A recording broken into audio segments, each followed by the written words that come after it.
Hello everybody, welcome to another video of any planner. ये video थोड़ा late आ रहा है बट कोई बात नहीं। जैसे कि तुम्हें पता है कि बोरुटो में आजकल क्या चल रहा है, थोड़ा मौज मस्ती चल रहा है और हम लोग आज वही करने वाले हैं। खैर, अगर तुमने वीडियो को लाइक और चैनल को सब्सक्राइब नहीं किया तो फिर किसका इंतजार कर रहे हो, तुरंत जाकर के कर दो। और चलिए शुरू करते हैं बिना किसी देरी के लॉर्ड सास्के उचिया का नाम लेकर।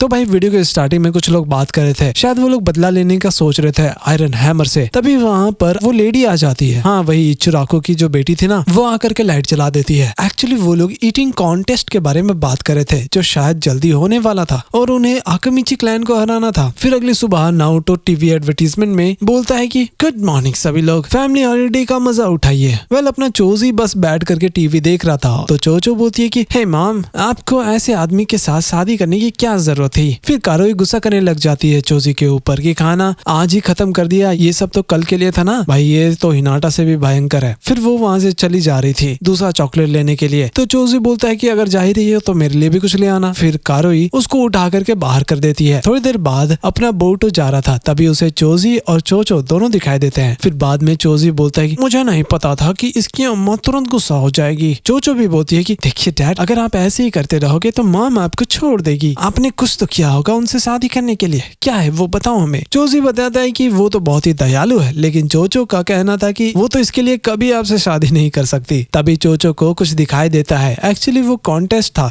उसका पैम्पलेट लगा हुआ था दीवार के ऊपर। वैसे भी ये फैमिली डे के लिए स्पेशल होने वाला था। चोजी को लग रहा था कि इसे शायद उसकी मॉम ज्यादा गुस्सा करने लगी तो दिक्कत हो जाएगा, लेकिन चोचो उसे उल्टा पट्टी पढ़ा देती है। बोरुटो भी उसको सपोर्ट कर रहा था कि हाँ, आपको ये करना चाहिए। फाइनली कुछ देर बाद चोचो लोग वहाँ पर पहुंच जाते हैं जहाँ पर कॉन्टेस्ट होने वाला था। तभी उन्हें इनोजिन भी मिलता है और बोलता है कि देखकर लगता है कि हम हारने वाले हैं डैड। वही मेटल का भी हालत खराब था नर्वसनेस से। वही बगल में बोरुटो भी आ जाता है शिकाडाई के पास, लेकिन वो बोलता है कि तुम आज लॉर्ड 7 के साथ नहीं दिखाई दे रहे हैं। हाँ, बोरुटो बताता है कि वो हिमावारी को शॉपिंग के लिए लेकर गए हैं। तभी अनाउंसमेंट होता है, कॉन्टेस्ट शुरू होने वाला था। फिर शिकाडाई बाय बोल करके निकल जाता है। वहीं बगल में चोचो भी बोल रही थी कि देखो डैड, पूरा जान लगा देना, अब खेल में मजा आने वाला था। सभी लोग तैयार थे इस गेम के लिए। और फिर पहला डिश आ जाता है। फिर वो जो अम्मा थी ना, वो बोल रही थी कि आज तुम बिल्कुल भी नहीं जीतने वाले। उस डिश को देख करके चोचो लोग बहुत ही खुश थे, लेकिन मेटल नर्वस था, उसको उल्टी आ रहा था और टेलीकास्ट को तुरंत ही रोक दिया जाता है। फिर थोड़ी देर बाद गेम चालू हो जाता है। सभी लोग खाना शुरू कर चुके थे और बताने की जरूरत नहीं कि सबसे पहले कौन खत्म करता है, लेकिन बॉस, ये तो टाई हो गया था। वहां पर एक और टीम था जो उनसे भी आगे निकल गया। ये देखकर दोनों ही चौंक जाते हैं। थोड़ी देर बाद शिकाडाई और शिकामारू का हालत खराब था इतना ज्यादा खाना खा करके। इनोजिन भी बोलता है कि ये सब करके क्या ही मिलेगा। तभी वहाँ पर वो दोनों लोग भी आ जाते हैं। पता नहीं कौन सा गांव से आ गए हैं ये लोग, लगता है 100 साल से नहीं खाए। फिर वो लोग सबको लूजर बोल करके वहां से निकल जाते हैं। फिर थोड़ी देर बाद दूसरा राउंड चालू होता है। शायद बारबेक्यू आने वाला था, जिसको खा करके वो लोग सेमीफाइनल में पहुंच जाते। अपनी चोचो तो पूरा खुश हो जाती है ये खा करके। उनके लिए ये बहुत ही आसान काम था, लेकिन इनोजिन बोलता है कि डैड, ये आप ही खा लो, आप भूखे थे ना। दोनों में अलग ही टेंशन चल रहा था। धीरे धीरे करके सबका हालत खराब हो रहा था, लेकिन इस बार टीम आकामिची जीत जाते हैं। चोजी तो पूरा खुश था और अपनी वाइफ को बोल रहा था कि अगर ऐसा चलता रहा तो मैं मॉम का दिल जीत लूंगा। वहीं वो ओपोनेंट लोग दोनों ना बहुत ही ज्यादा टेंशन में थे और गुस्सा हो रहे थे। फिर थोड़ी देर बाद वो अम्मा आ जाती है और कहती है कि अगर ऐसा ही चलता रहा तो चोजी ये गेम जीत जाएगा और हम लोग जल्दी गरीब भी हो जाएंगे। लेकिन ओपोनेंट लोग बोलते हैं कि हाँ, लेकिन ये कौन बताया कि उसकी बेटी भी यहाँ आने वाली है और वो इतनी ज्यादा भूखड़ है। फिर अम्मा बोलती है कि कोई बात नहीं, अब प्लान बी पर काम करते हैं। अब सेमीफाइनल राउंड शुरू हो रहा था। उनको बहुत ही ज्यादा स्पाइसी बर्गर खाना था। ये देख करके शिकाडाई और शिकामारू तो तुरंत ही टेंशन में आ जाते हैं, लेकिन ऊपर बोरुटो बहुत ही ज्यादा खुश था कि काश मुझे ये मिल जाता खाने के लिए। अब खेल शुरू हो जाता है और पहला बाइट लेते ही चोचो और चोजी का हालत खराब हो गया था, लेकिन वो ओपोनेंट बड़े ही आराम से खा लेते हैं इसे। भाई, ये कैसे हो सकता है। बट फाइनली चोचो और चोजी दोनों एक बार में ही उसे गटक लेते हैं, लेकिन बॉस शिकाडाई और शिकामारू बेहोश हुए पड़े थे। वहीं ऊपर बोरुटो को कुछ आवाज सुनाई देता है। एक्चुअली बगल में शीनो अपने कुरामा टॉय के साथ खेल रहा था। उन्हें पता नहीं था कि बगल में बोरुटो भी बैठा हुआ है। फिर उसे देख करके शीनो को बहुत ही ज्यादा शर्म आ रहा था और बात इधर उधर घुमा रहा था। तभी बोरुटो वहाँ से गायब हो जाता है। वहीं कारोई उन दोनों के पास जाती है पूछने के लिए कि यहाँ पर आखिर चल क्या रहा है और ऐसा करके क्या ही मिलेगा। फिर वो वहाँ से चली जाती है। उसके बाद बोरुटो को देखते हैं। वो बोलता है कि यार, यहाँ पर कुछ खाने को मिल जाता तो मजा आ जाता। बगल में वो दोनों शेफ लोग खड़े थे और बात कर रहे थे कि ये बर्गर का क्या करना है, बहुत ही ज्यादा खतरनाक है, कोई खाएगा भी नहीं। तो बोरुटो वो ले लेता है एंड फाइनली एक बाइट लेता है, लेकिन उसके लिए ये बिल्कुल भी स्पाइसी नहीं था। तभी बोरुतो को कुछ समझ आता है,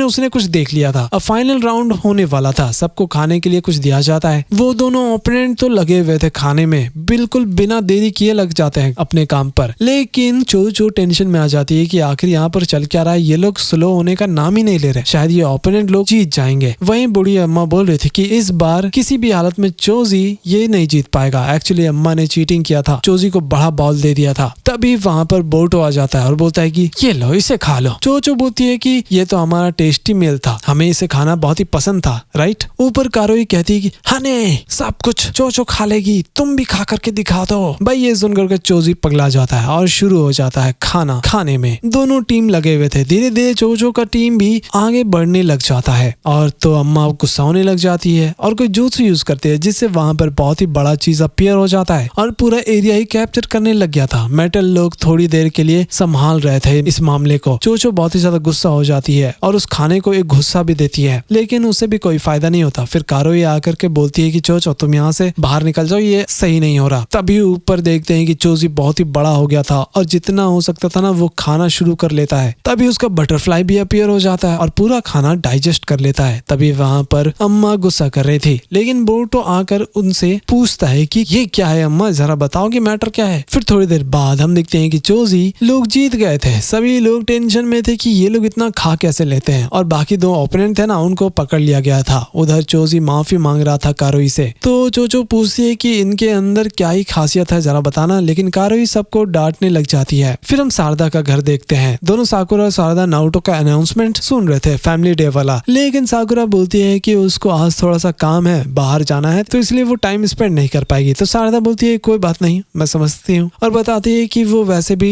बोरुतो के साथ ट्रेनिंग करने के लिए जाने वाली थी। हाँ, उसको अपने डैड का याद भी आ रहा था, लेकिन शारदा को पता नहीं था कि सासके शायद विलेज में ही है। वहीं बोरुतो को सासके भी दिखाई देता है और सासके पूछता है कि ये फैमिली हॉलीडे क्या है। तो बोरुतो फिर उसे अच्छे से समझाता है और बताता है कि नारुतो उसके डैड भी अपनी बेटी के साथ हिमावारी के साथ घूमने के लिए गए हैं, इसलिए वो इधर आवारा घूम रहा है। लेकिन बोरुतो उसको आइडिया देता है कि क्यों ना सासके जाकर के शारदा के साथ टाइम स्पेंड करे। तभी सासके रुक करके सोच रहा था कि यार पहले के टाइम तो वो अपने फादर के साथ यहाँ पर फायरबॉल जूत्सु सीखा करता था। तभी शारदा भी चौंक जाती है कि यार डैडी आप यहाँ इंतजार कर रहे थे, ये तो मुझे नहीं पता था, क्योंकि मैं तो बोरुतो का वेट कर रही थी ट्रेनिंग करने के लिए। सासके बताता है कि वो जल्दी यहाँ पर आने ही वाला था, लेकिन रास्ते में बोरुतो मिल गया, तो वो बोला कि तुम यहाँ पर मिलोगी। और हाँ, सासके उसे एक फेस्टिवल में आने के लिए भी बोलता है। शारदा बहुत ही ज्यादा खुश हो जाती है सुन करके, लेकिन सासके बोलता है कि मुझे विलेज में कुछ काम था इसलिए मैं यहाँ पर आ गया, वरना मैं नहीं आता। ये सुन करके शारदा का और भी दिमाग खराब हो जाता है, लेकिन कोई प्रॉब्लम नहीं है, वो समझती है। तभी उन्हें दिखाई देता है कि नारुतो हिमावारी को उठा करके ले जा रहा था, तो शारदा थोड़ा सा जेलस फील कर रही थी कि काश हम दोनों का भी बॉन्ड ऐसा ही होता। फिर सासके को याद आता है कि कैसे इटाची उसको कंधे पर ले जाया करता था, तो वो शारदा को भी बोल देता है कि आ जाओ कंधे पे बैठ जाओ। शारदा को ये चीज बिल्कुल भी अच्छा नहीं लगता, वो एम्बैरेस फील करती है क्योंकि ये वो छोटी बच्ची थोड़ी है भाई। तभी काकाशी उसे मिलते हैं और बोलते हैं कि क्या बात है, आजकल तुम बहुत ही फैमिली करने लगे हो, बढ़िया है, लेकिन लगता है कि पहले अकेले तुम रह गए ना, इसलिए सोशल स्किल तुम्हारा खराब हो गया है। वैसे काकाशी ये भी सजेस्ट करते हैं कि तुम एक बुक पढ़ो, ये बहुत ही मस्त बुक है, लेकिन भाई वो उस टाइप का वाला बुक था यार, ये काकाशी सेंसे नहीं सुधरेंगे। तभी सासके को शीनो दिखाई देता है जो कुरामा के साथ खेल रहा था। फिर सासके उसे शारदा के बारे में भी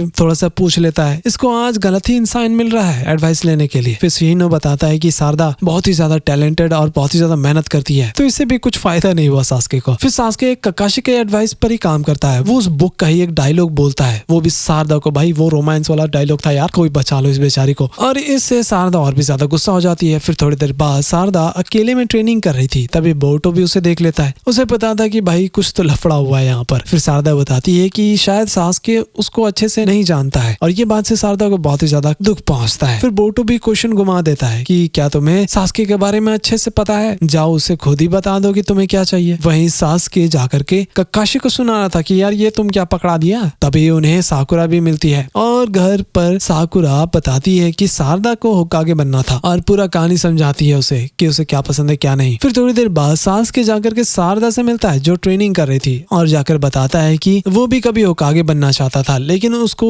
गलत गाइडेंस मिल गया। फिर नारुतो आकर के उसको अच्छे से सुधार दिया। तो सासुके शारदा को शोरिगन जुत्सु अच्छे से सिखाता है और घर जाते टाइम उन्हें बोरुतो भी मिलता है और शारदा भी उसको वही एडवाइस देती है जो थोड़ी देर पहले सासुके ने उसे दिया था। वहीं घर पर नारुतो माफी मांग रहा था कि वो बोरुतो के साथ टाइम स्पेंड नहीं कर पाया बिकॉज ऑफ हिमावारी। फिर वो बोरुतो को एक कुनाई सेट देता है जो टेंटेन के शॉप पर लिया था उन दोनों ने। बोरुतो बोलता है कि ठीक है चलो थोड़ा सा ट्रेनिंग ही कर लेते हैं, वैसे भी हॉलीडे अभी तक खत्म नहीं हुआ है। और इसी के साथ हमारा ये आज का ये वीडियो समाप्त हो जाता है। खैर अगर तुम लोगों ने वीडियो को लाइक और चैनल को सब्सक्राइब नहीं किया जाकर के तुरंत कर देना, और कोई और एनिमे पसंद है तो मुझे कमेंट में जरूर बताना, मैं उसका भी कुछ ना कुछ जरूर कर दूंगा। Just like JJK, short and simple. Anyways till then keep watching एनीप्लेनर।